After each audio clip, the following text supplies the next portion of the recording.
everyone is everyone's concern. Good. And I went into setting up this wellness center as a result of personal experience. And when I realized the importance of natural therapies, and I was able to put up a team of natural therapists to offer this kind of service to the community. Good. So, first of all, before we begin to discuss issues about healthy living and healing practices according to the Sunnah of the Prophet Sallallahu Alaihi Wasallam. Now, Ramadan is just knocking at our doors. How do we, as Muslims, how do we put ourselves in readiness for the month of Ramadan? I mean, looking at health-wise. Yeah. Yeah, I think this is a very important question. We know in the Quran, as our Imams have said, Allah subhanahu wa ta'ala said that when we fast, it's better for us. And whatever Allah subhanahu wa ta'ala said is better for us, meaning there are a lot of spiritual benefits as well as physical and all other benefits that sometimes we cannot even think of. But what we realize is that, especially in our communities, when people start fasting, at the end of fasting, they realize that they start falling sick. Most of this is as a result of we not understanding how our body works. We don't know the sicknesses that we have, the kind of deficiencies that we are suffering from, and more especially how we even do our suhoor and then the iftar. We take in everything to start the fasting, and then we also take in everything to break the fasting. No. We put our body tissues under so much stress coupled with the fasting. And at the end of the day, when we end our Ramadan, either the 29 days or 30 days, then we see that certain sicknesses will come. And then people will start mentioning that when you fast, it's normal. When you fall sick, it is never true. So it's important you do early medical checkup pre-Ramadan so that you understand the health state of your body.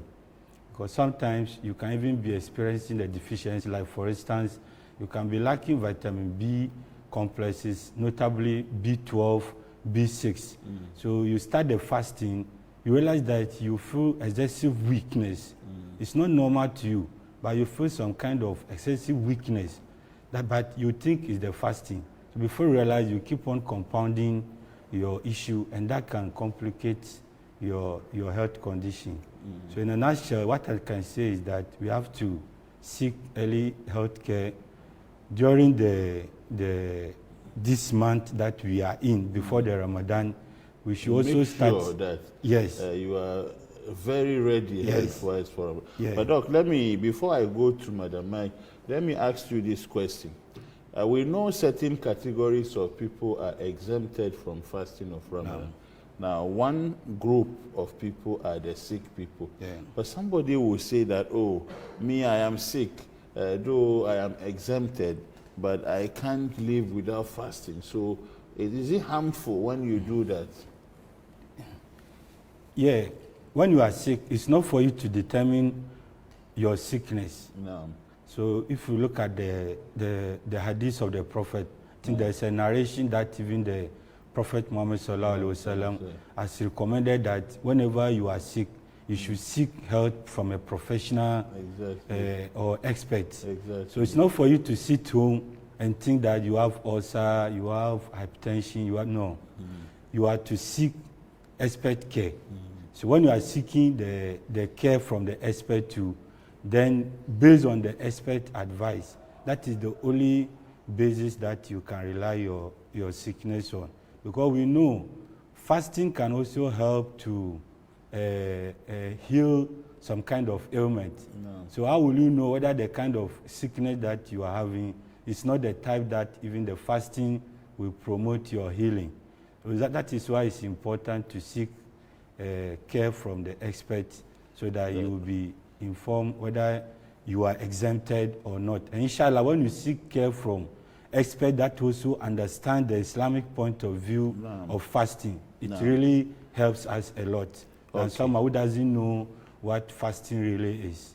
So before I go into the real questions, as a mother, when you begin to anticipate the month of Ramadan, what are some of the issues that you take into consideration, especially looking at the health of the family?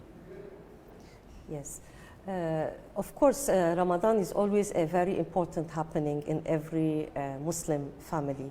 And I think the most preparation should be first is emotional and spiritual. When you are planning to receive a guest, you first prepare what am I going to do for the guest, how am I going to meet that guest, how ready I am. And so it's very important to prepare yourself emotionally and spiritually, and make sure that you are very ready for this, because there's not only the fasting, there's a lot of ta'at and there's a lot of ibadat that you need to perform during the months of Ramadan.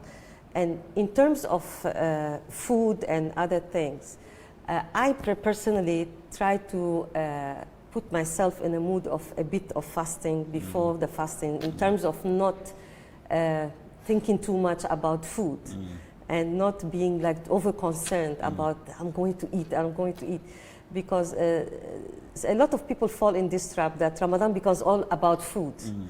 It's rather about how to stop eating, not about what am I going to eat more and more.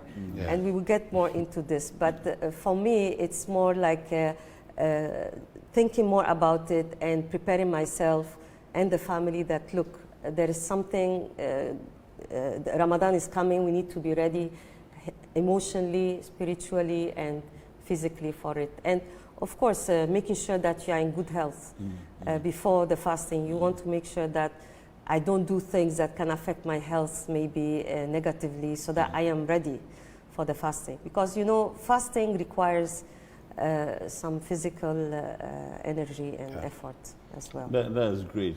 Now, let me go straight into business. Dr. Muftau, Yes. Now, when we say prophetic medicine, what is prophetic medicine? Now, Prophet Sallallahu Alaihi Wasallam, Prophet Muhammad Sallallahu Alaihi Wasallam, had lived over 1,400 years ago, and even more. So do you think that it is relevant in our contemporary times? Yeah. When we say prophetic medicine, as the name implies, maybe if you can say Prophet Muhammad Sallallahu Alaihi Wasallam medicine. But now when we say prophet, because of how popular Prophet Muhammad is, we are able to just shorten it and say prophetic medicine. The prophetic medicine, in a nutshell, consists of all the narrations, either through the hadith or in the Quran, that the Prophet Muhammad Sallallahu Alaihi Wasallam has taught his ummah regarding how to keep themselves healthy, and then also how to prevent certain sicknesses. So when you look at some of the compilations of the narrations of Prophet regarding health, what we normally say in the Arabic Tibb Nabawi, that's the prophetic medicine. We realize that when you group the hadith, you see that some aspects of the hadith, they are for curative purposes. Then we have others that are also for preventative purposes.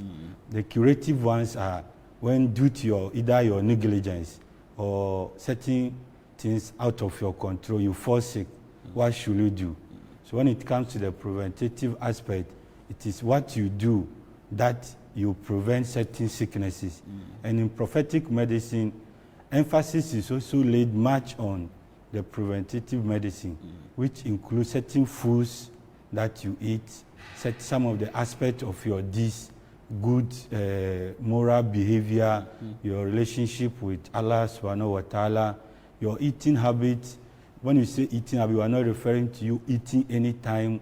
The Prophet has mentioned in one of the narrations how you should even divide your stomach in 3 portions, imaginary, so that you leave some portion for food, another portion for water, and another portion for air.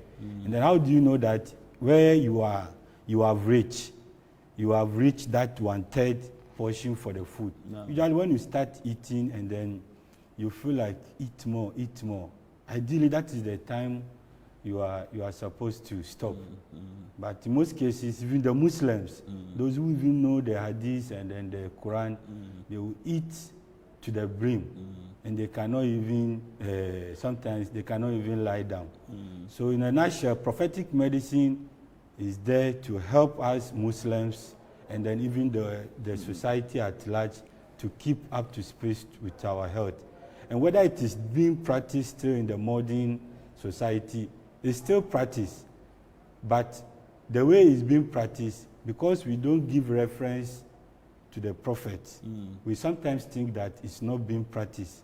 There are most aspects of our life, if you know what the prophets say, you realize that the medical profession, that is what we are even encouraging now. For instance, as I mentioned regarding the eating in moderation. No. That is one. And then also, when it comes to the prophet advice on even sleeping, where you should even sleep. Medically, it has been proven that when you sleep on your left, you inhibit proper digestion. No. And with time, it can even cause your sugar level to rise. So the advice that the prophet said we should even sleep on our right side is something that we are still encouraging, is still being used. But because we don't give reference to the prophet, we sometimes think it's not being practiced.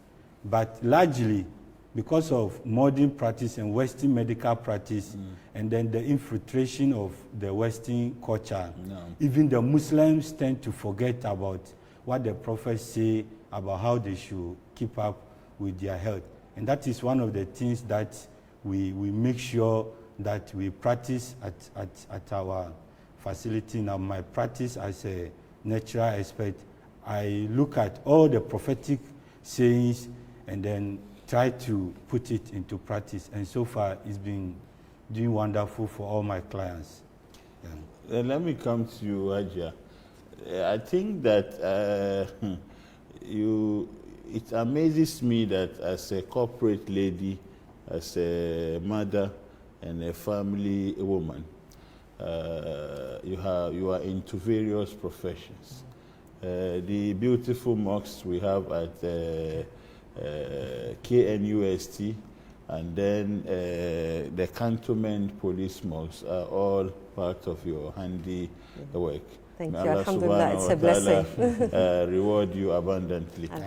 But as if that is not enough, now you have ventured into wellness or healthy living and wellness. Now, do you think that your ibadah, religious practices, are actually related to healthy living and then wellness? Well, interesting question. Thank you very much. You know, health, it has to do with our life. It's with the way we lead our lives. And whatever our profession is, as human beings, we are supposed to first take care of our own health and also, share every good information or every ilm or knowledge that Allah gives you, share it for the good of the humanity.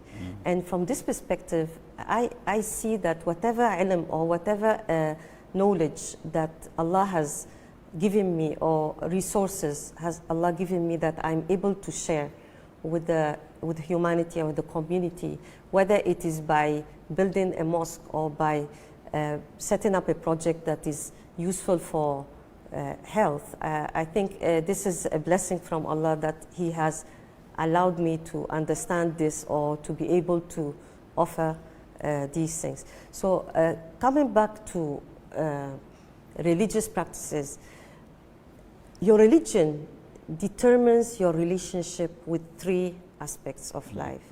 Your religion determines your relationship with your Creator, with Allah, and especially Islam has been very explicit and detailed about organizing relationships between the Muslim and his Creator, and between the Muslim and his community, his family and his society. This is second relationship. And then the relationship of the Muslim with him, his own self, his duties towards his body and his mental, physical setting. So in health also, we consider that physical, mental, and spiritual aspects of the human being, they are all related. Why are they all related? Because they all affect each other. And that's where also being a Muslim or following a religion as Islam that is complete in terms of all these three aspects of life, in terms telling you how to be spiritually fulfilled, how to be mentally, have positive impact in the society, have positive thoughts, and always adopt and take what is good and what is useful for the society. That has to do with your mental set as a Muslim.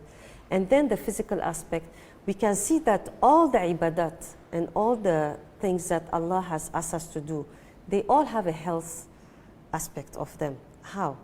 You know, fasting, for example, he was mentioning. Fasting has a very important health aspect in terms of spiritually connecting with Allah and doing something for Him and knowing that you are rewarded for what you are doing. Mentally, because when you are convinced that you have to stop and you have the discipline, that you have to stop doing this and this for the sake of Allah, that teaches you a lot of mental discipline and also mental inclination for doing good. And the physical aspect of it, which is, you know, you have to stop, or you eat this or you don't eat this. All these things they help you to heal. They help your body heal, they help you heal emotionally and mentally. That's why in Ramadan we feel a little bit more in peace, we feel more, you know, you are not supposed to be stressed, you are supposed to be calm, treat people with the calmness. And that applies to all other things that Allah has put on zikr, prayers, they all have a healing aspect. And if we follow these things very well in terms of khushu', in terms of doing the performing all these things in terms of fasting and prayers well, we will see a very big improvement in our health. So that's my understanding of the relationship of the religion with the health. And that's lots very, of examples. That's very elaborate. So going into details, earlier on you mentioned that the Prophet ﷺ had mentioned that every sickness that Allah had created has a remedy. Yeah. So can we rely on natural therapies to remedy all those sicknesses? Yeah, that's very important. And in fact, is one of this quotation that you said from the Prophet is one of the things that should even guide all Muslims to know that whatever sickness or whatever epidemic that arises, there is definitely a cure for it. So in that hadith, the Prophet refers to every disease, there is a cure for it, unless you don't know about it. You don't know He say, seek for medication. For every sickness has a remedy. But arafa man arafahu. Those who have knowledge are experts. No, you can't just wake up according to the Prophet and say you are prescribing natural medication, as a lot of people do. So the Prophet did emphasize that those who have the knowledge have it. And then those who do not have it, they do not have it, so they should not venture into it. So it needs knowledge and expertise. So that one must be emphasized, because we have a lot of quack practitioners of prophetic medicine who are, I mean, in the system, I mean, doing all sorts of things. Yesterday, for instance, on another network, I watched something very, very nasty. I don't want to mention it, but I think that this point must be emphasized, that seek medical care, natural or orthodox, from an expert, so that even if the situation gets worse, he can find a way of assisting you to come back to, I mean, normal situation. For that is one of the good things about when you are seeking care from an expert. He knows what he can do and what he cannot do at any given point in time. Especially when there is complication. And back to the question about the natural medicine and what they can do. When you look at even the orthodox medications, majority of the orthodox medication find their constituents or their compounds from a natural source. Some of them they still have to go back to the natural source before they can be able to prepare it.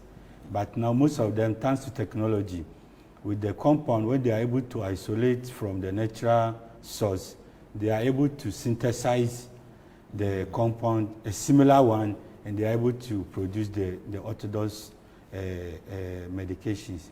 So natural medicines, there are a lot of natural medicines for every specific illness. Some of the natural medicines can even be used for more than one sickness.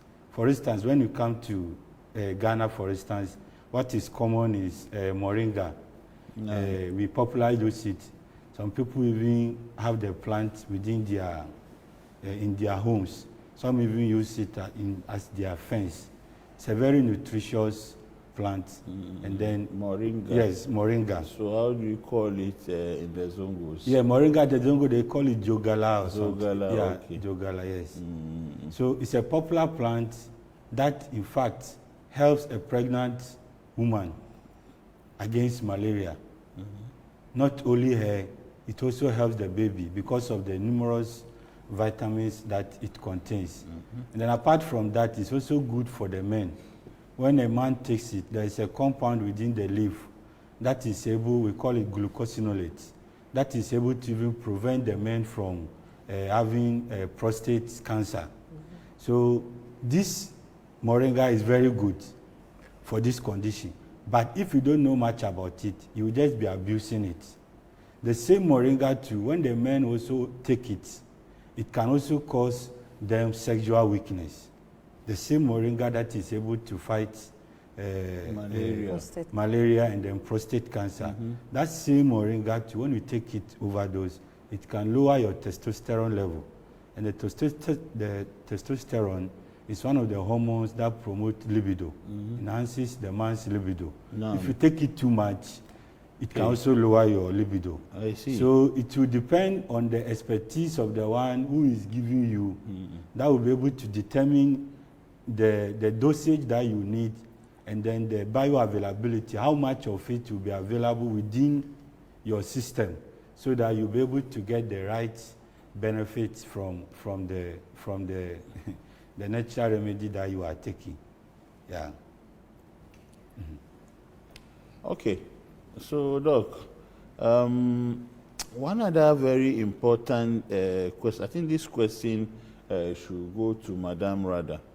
At your center, apart from using herbs, oil, and other medications, what are other therapies that can be said to be very natural?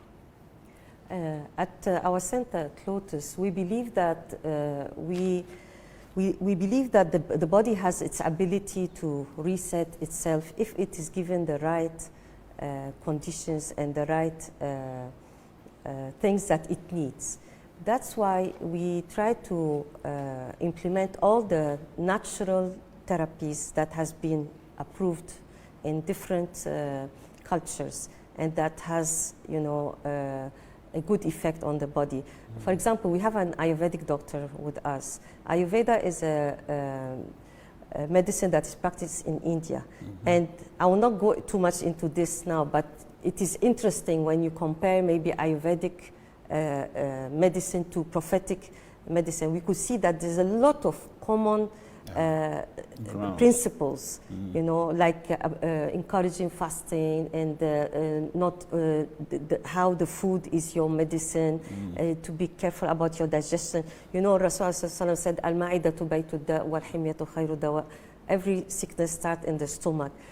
In Ayurveda or in Lotus, we also believe that the stomach, whatever you eat, your food is your medicine, and it could be your sickness also. So we focus on digestive issues. We focus on how the food that we recommend to you can help you to heal your body.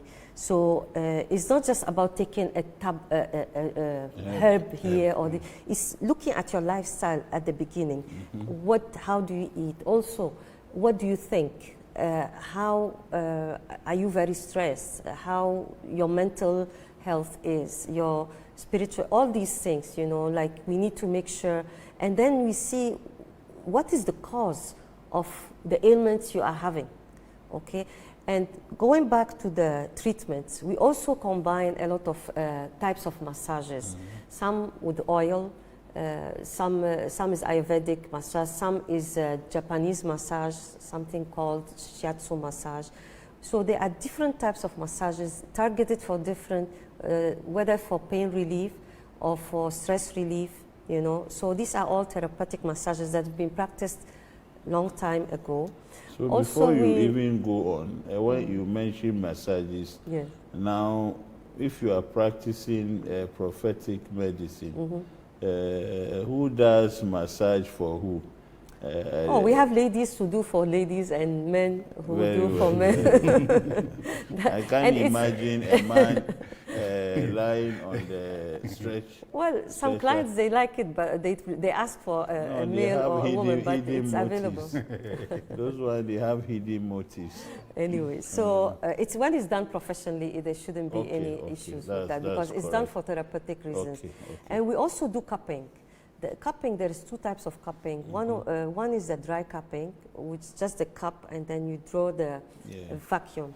But the most important treatment, which is a prophetic treatment as well, is called Hijama. It's called wet cupping.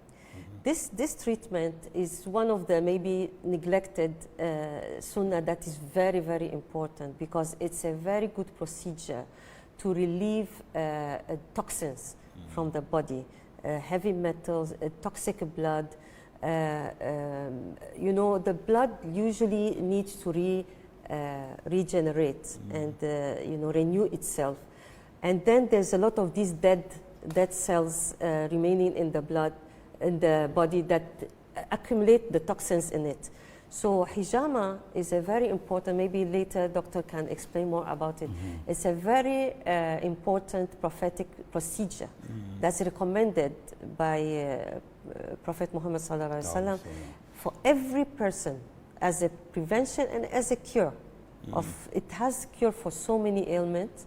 It's a very important, it's one of the most important. I want to try one before Ramadan. Please, you need to, because it's very important to do it before Ramadan. I did the dry one. No, you should do the wet one, the Hijama. No, yes, but I did the dry one sometime last year, but I think I have to try the wet one. It has so many benefits, and actually. Then he told me a lot of changes that he experienced after that. But how effective are these treatments and therapies? Actually, they are very effective. Why? Because they go with the natural way of the body, these traditional things. They understand the way the body functions. Let's, for example, when you are doing massages, you follow the blood circulation. You excite the specific points that are in the body that needs to be activated, and improve the, touching, and especially when you are using oils. Rasulullah also said, "Kulu zayta wa dahinu bih." Eat the oil and apply it on your body. So applying oil on the body has a lot of benefits. So we see from our clients, they really experience a lot of, stress relief, they a lot of comfort. There are some pains in the muscles, and they don't go without proper massages. And regarding the hijama, it's been very proven. Even now, it's become a treatment in the UK. So what I wanted to comment on what Doctor said before, that modern medicine, modern research and science has proven a lot of the things that Prophet Muhammad has recommended. One of it is the hijama. Now is being practiced in the hospitals as a way of treating patients in the UK. And other also things, like when we talk about black seed, when we talk about olive oil, when we talk all these things. Now there's science proving that all these things have very good effect on health. So as for effectiveness, they are very effective. They really work. At the time is always not a friend on this program, but before we go, I would like, I started this question, in a way, but I want you to answer it for me now, Dr. Muftada. With Ramadan approaching, what advice do you give our cherished audience as they prepare to fast in the month of Ramadan? I think the first advice is, since we are still in the month of Shawwal, try Shaban, try and then do one of the fasting that the Prophet recommend to test your health level. Mondays, Thursdays. And then the white days. The white days. You try and then do them so that you know your, as they say, your smoothness level. Inshallah. If you notice any excessive weakness or tightness that is very unusual, you should understand that you have a problem and you need expert advice. Apart from that, we have people who are already having underlying conditions. We have people who are ulcer patients. We have people who are diabetic, who have high blood pressure, who are having cancer. All these people, you try and seek care as soon as possible. If you also happen to be the one who don't normally visit any health facility, you try and then do it. Don't think that I don't fall sick, so you can always be going around. Those kind of behaviors don't normally... Can be taken unaware. Yes, it doesn't normally... Yes. And then we should know that religiously, we should also know that the fasting that we are doing, Allah subhanahu wa ta'ala is not benefiting from it anyway. It's for our own good. So we should pay attention to the benefit that Allah subhanahu wa ta'ala has promised us that we'll get, so that we'll be able to reform our characters as well. Okay. Inshallah. Madam, I think that this, you need to come again so that we can talk proper and sit down and talk Lotus detox and then wellness center proper. In other words, if we have a collaboration or some kind of sponsorship on our program, we'll be able to do a lot of things, even commercial. But let me understand from you, if somebody hears or watch this program and is interested in coming to know more about the therapies, where can you be located? We are in Jawlu, not far, within the residential area, not far from Jawlu Special School. We have road signs there, and we are also on Google Map if they want to Google us. They can also call us on 0557 558 917 to ask of directions and if they have any other questions. Yeah. Okay, your final remarks? Final remarks. My final remarks are, we are, as Muslims, if we know how to practice our religion and our fasting properly, our prayers very well, and we also seek healing in the Quran and in the zikr, I think we had an advantage, a great advantage over other people who don't have these teachings. So I encourage everyone to understand more the health benefits of these practices and apply them with concentration and with the love to themselves, because this is very important. Allah has asked us to do all these things for our own good. So, Dr. Mufta, any takeaway for my audience? Yeah, I think the takeaway let me use the opportunity to encourage people to keep their environment clean once we enter the fasting period. When you break your fast, the water or the banana that you eat, please don't throw it anyhow.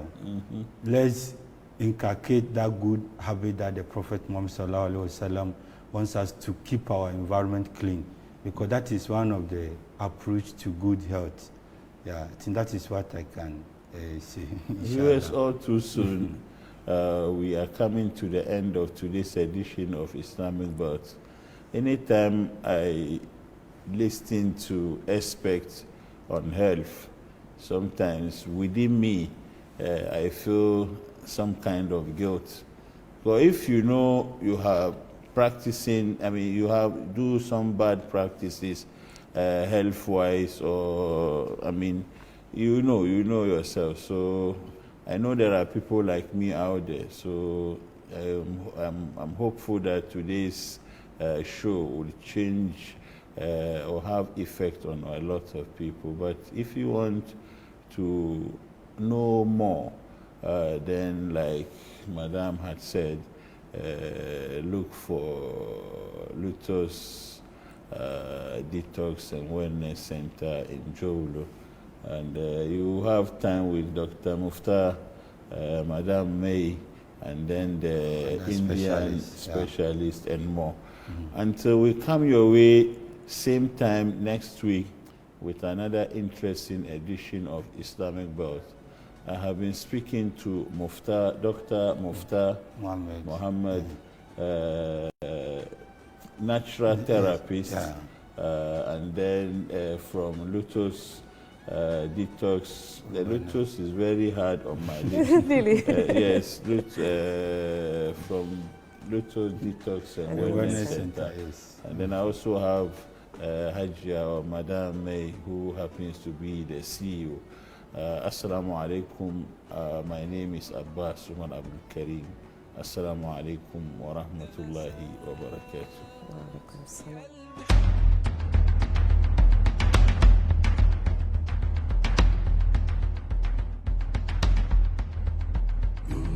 The sea of face across the place that's burning by the fire of what we fear the most. Where is the rain that brings the mercy? Shower down and drench us to the bone. I dream of the day we'll look into each other's eyes. I dream of the way we'll see the same soul inside. We'll cross the deepest water, find a place for you and I. Salam, salam, salam, salam, salam, salam, salam, salam.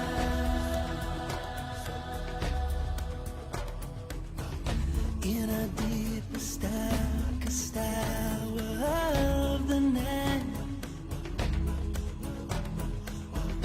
different colors bind to make the purest light. Finally free in our submission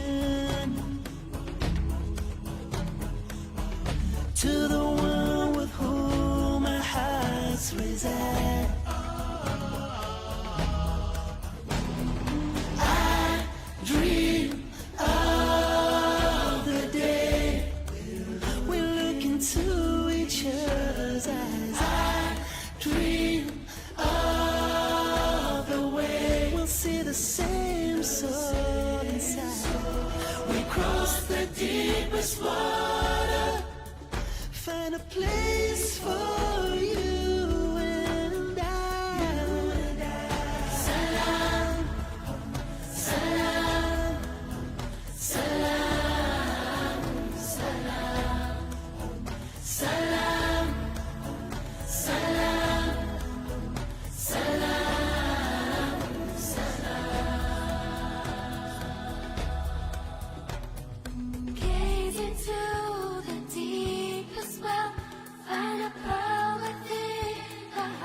see anything, we'll find the other side.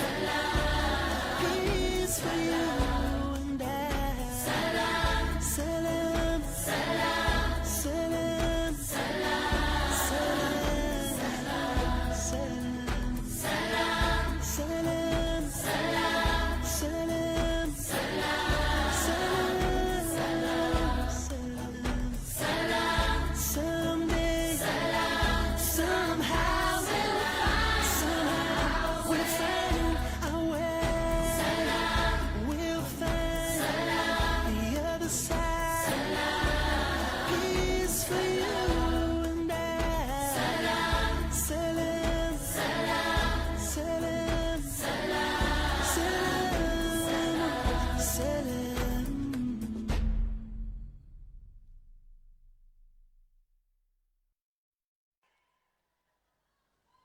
You having fun? All right, let's continue.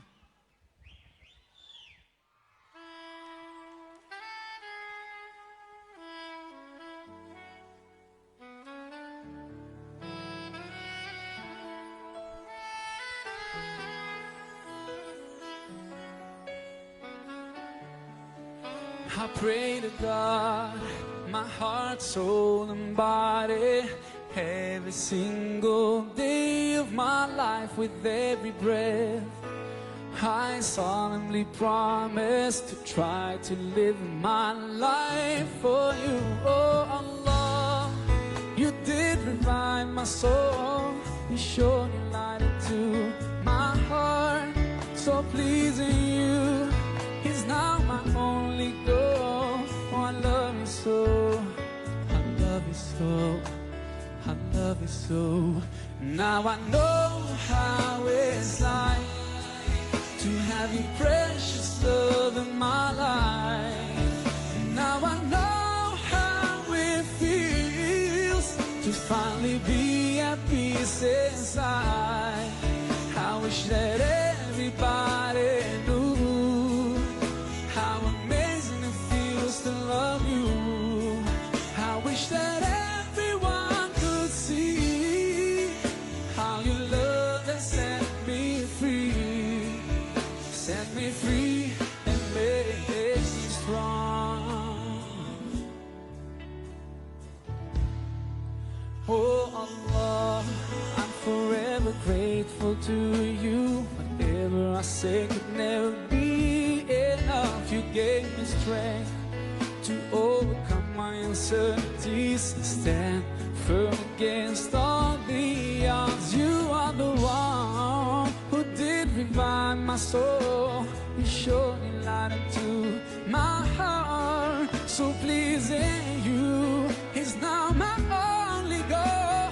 Oh, I love you so, I love you so, I love you so. Now I know how it's like to have your precious love in my life. Now I know how it feels to finally be at peace inside. I wish that everybody knew how amazing it feels to love you. I wish that everyone could see how your love has set me free. Set me free and make me strong.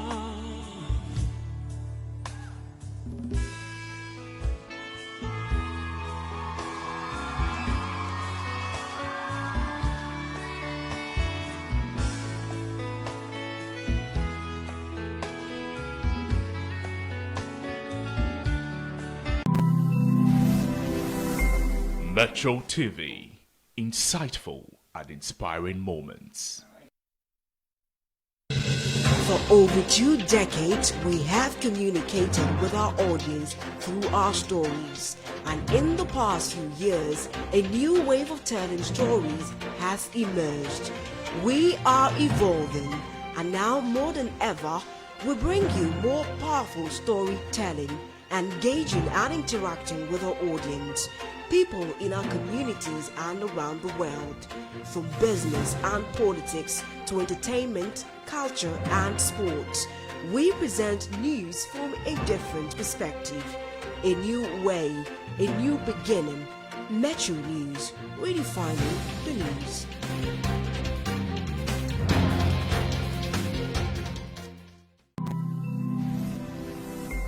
Metro TV, insightful and inspiring moments.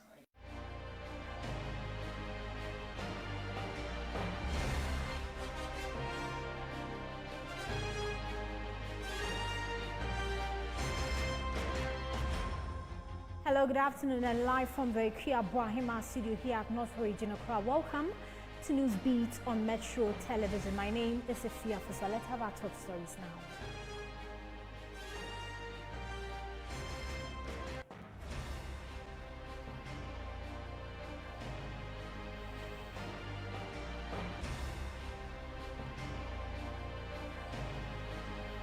Internet and data service provider KNet threatens to remove from its direct-to-home platforms channels promoting the activities of scammers, spiritualists, money doublers, and fraudsters. Meanwhile, Parliament says it was as a matter of urgency pass a broadcasting bill which has been hanging for close to 30 years to curb the menace of spiritualists appearing on national television. And as part of the Testicular Cancer Awareness Month, Metro News commences a campaign to educate the public on its risk and prevention.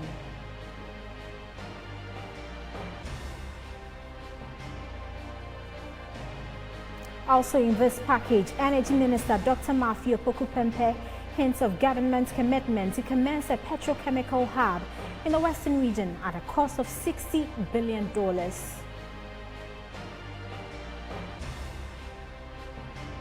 And later on the international front, Prince Philip, husband of Queen Elizabeth II, dies at age 99.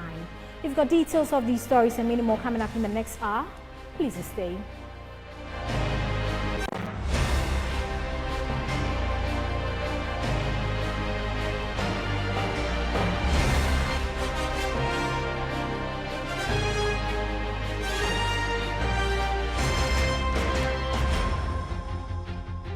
We're streaming live on Facebook at Metro News Live on your DSTV channel 277. And out to our first story, Internet and data service provider KNet has vowed to remove from its direct-to-home platforms channels promoting the activities of scammers, spiritualists, money doublers, and fraudsters.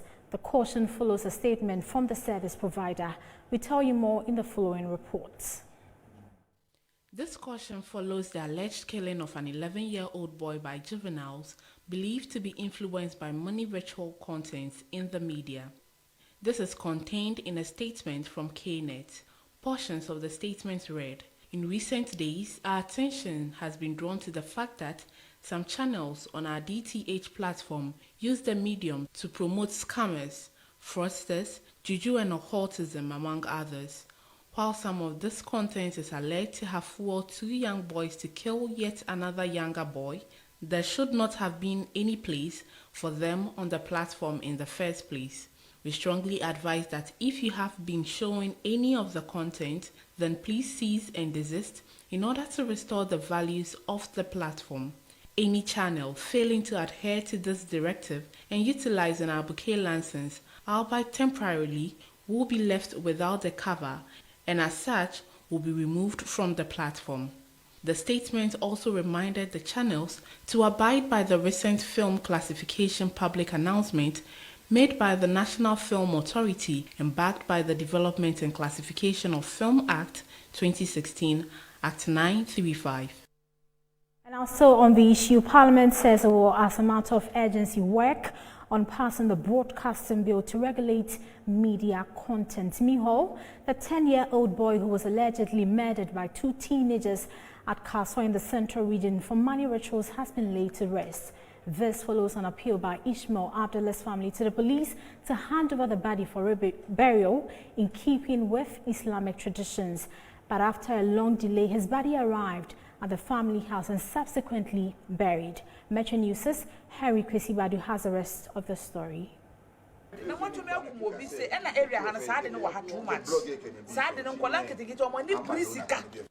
It's past 11 a.m. here at the family house of young Ismail Mensah Abdallah.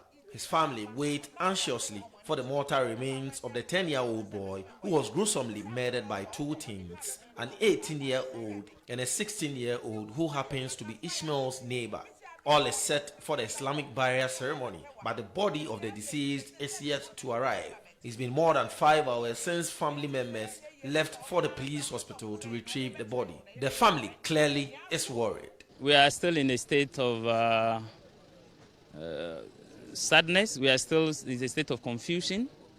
We are still in a state of disbelief because the Honorable Regional Minister for Central, Madam Justina Aisan, was here yesterday to commiserate with the family. The police commander, regional police commander, was here. And we reiterated our position that the first, if you like, conduit to justice is getting the body in line with our Islamic tenets and principles to bury, so that the other leg of the case, that is the investigative and the judicial processes, can continue. And so we are shocked that as of now, the body has not been released to the family. And so for us, we are in a state of shock that what I call double jeopardy is being visited. As the first jeopardy is killing our son in this dastardly act, and the second one is that our religious rights are technically being fought. After a long wait, the body arrives in a hearse.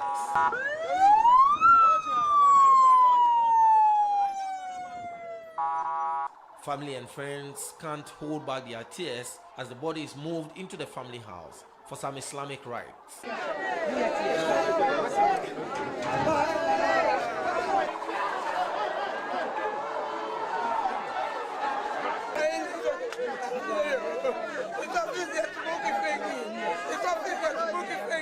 His classmates and teachers are dejected too.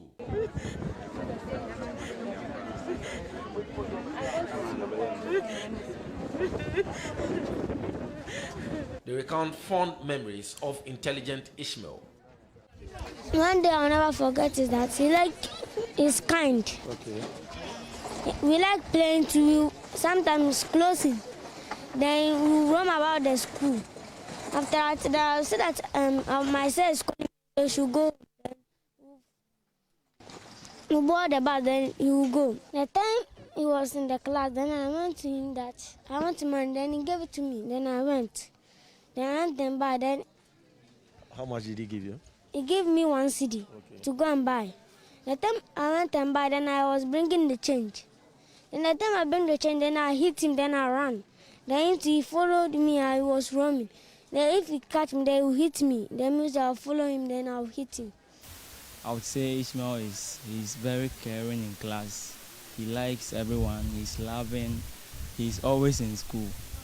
Anytime he's sick, he'll be like, Mommy, I'll go to school, Mommy, I'll go to school. So I'll say Ishmael is a very good student. He's not down, he's generous, he's kind. You can ask his friends. If he asks and you ask him, he's going to give it to you without saying no. So we love Ishmael so much. We love Ishmael so much. The body is transported to the Mumfrom Cemetery after the final rites. An Islam clergy leads the Muslim prayer before the body is finally put into the grave. التكبير الله أكبر التكبير الله أكبر. His father looks on as his young boy is covered with the soil, never to be seen again. Back in the family house, spokesperson of the family, Samed Akalilu, is demanding that the wheels of justice grinds a little faster to bring finality to the case. That we need justice for the family, justice for the late Ismail Abdallah, and we are going to pursue this case to its logical conclusion. We have trust and confidence in the Ghana Police Service. We trust that they will do a good job. At this stage, we think that they've been very professional, especially looking at the counseling unit of the Ghana Police Service that came to provide counseling services to my sister and my nephews and nieces. I am sure that they would follow this case. But the family is just watching. Because whatever cooperation that we need to provide the police, we are doing, and we want to believe that the system may be fair. The prayer of his family, who are yet to come to terms with how his son was lured by the teens and murdered, is that young Ishmael rest in peace. Reporting for Metro News, Henry Pesi Bedu. Very trying times for all of us, and of course, may his soul rest in perfect peace. Let's now talk about Ghana's broadcasting bill and its role in regulating media content. As Parliament says, it was a matter of urgency work on passing the bill to regulate media content. Now, this comes after two teenagers allegedly murdered 10-year-old Ishmael Abdullah Mensah. Speaking at the funeral of the boy, the Vice President of Parliament's Communication Committee revealed Parliament will pass a bill that was first laid in 1993 to curb the menace of spiritualists appearing on TV. It's extremely difficult to know what is in one's mind, especially young ones of this age. However, there are conflicting reports as to what really led into this. This we cannot speculate, but we have to allow the police to conclude its own investigations. And of course, per what is coming, that they've been watching the television and they've seen these are fetish priests. All these things were reports that are coming. It's too early days yet. Yesterday, I had opportunity to comment on this matter. As the Vice Chairman of the Communications Committee of Parliament, we talked of the media bill, that we are looking at the broadcasting bill, which has been on the table since 1993. We're hoping this year we had opportunity to speak to the Minister of Information and ensure that this bill is passed to regulate the content that we show on our airwaves. I think that until the investigations are concluded, it's very difficult to tell what exactly led to this. But of course, no one can fathom. What it also means is that society has a huge responsibility, that we need to place a key eye on our kids and people within our neighborhoods. There's an open, free neighborhood that people can walk to any house around them and play as kids. We should keep an eye on our children. We should be watchful of kids, their upbringing in our society and all that. Parenting is a shared responsibility. As a member of Parliament, what I can say is that I'll be having meetings. I've initiated the process of watchdog committee, but it's extremely difficult to know what in one's mind. These are things that I think we should look at it. And of course, counseling centers should be provided in our community, especially in our schools, so that they offer some level of counseling for our kids as we go. This is quite unfortunate. These are things you hear from other jurisdictions, but if it's coming closer to us, then we need to sit up as a country. We need to look at how we monitor our kids, monitoring of our kids, and of course they are bringing, because as 17, 18-year-olds, there are character traits that if you have carefully observed over time, we'll find out that this kid has a tendency, and if the tendencies are identified early, they could be given help. And I think that these are things that we should be looking out for in our kids, in our society. Yeah, because if all you do as a parent, send your ward to school, pay their fees and feed them, and you don't look for character traits in them, it will be difficult to refer them for help. And these are things that we should be talking to our parents about, that identifying character traits in our kids and referring them for help. These are things that will be part of my engagement in my community, to plead with parents to be looking out for these things in our society. Thank you very much. Thank you very much. You've spoken about content and your committee in Parliament looking at passing the media bill that will look at regulating this kind of the spiritualism and the malams on our television station, or national television stations. In the interim, what do you think should be done? Because they are still ongoing. There are reports that some of the media houses are still showing activities of pastors conjuring money, spiritualist malams conjuring money on TV, which is having an effect on the younger ones. In the interim, what do you think should be done about that? Well, it's unfortunate, but all that I can say, that owners of these stations should be guided by their conscience, first of all, until the law is passed for us to prefer punitive measures to these things and regulate. It's very difficult for the NMC to say you are regulating. Talks on the need to tighten regulations on media content have come up strongly in the past days. Metro News' Elvis Ando took to the streets of Accra to seek the views of Ghanaians on the matter. Take a listen. So we are currently at Circle, gathering the view of the public on whether or not media content should be regulated by its appropriate authorities.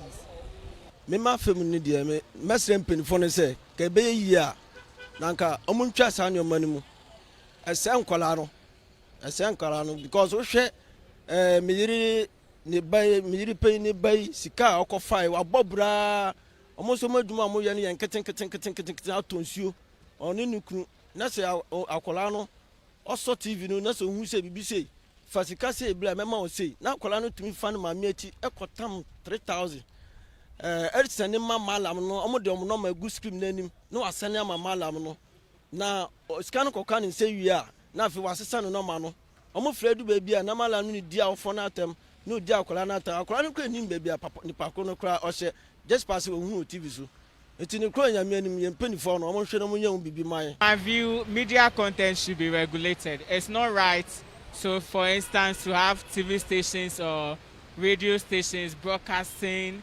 ritual things for like it influences the young people because media, both audio and visual, it carries a lot of weight. So when you have the young guys and ladies watching these type of things, they are being tempted to go into further. So in my view, those kind of practices should be eliminated in our radio and TV stations. Because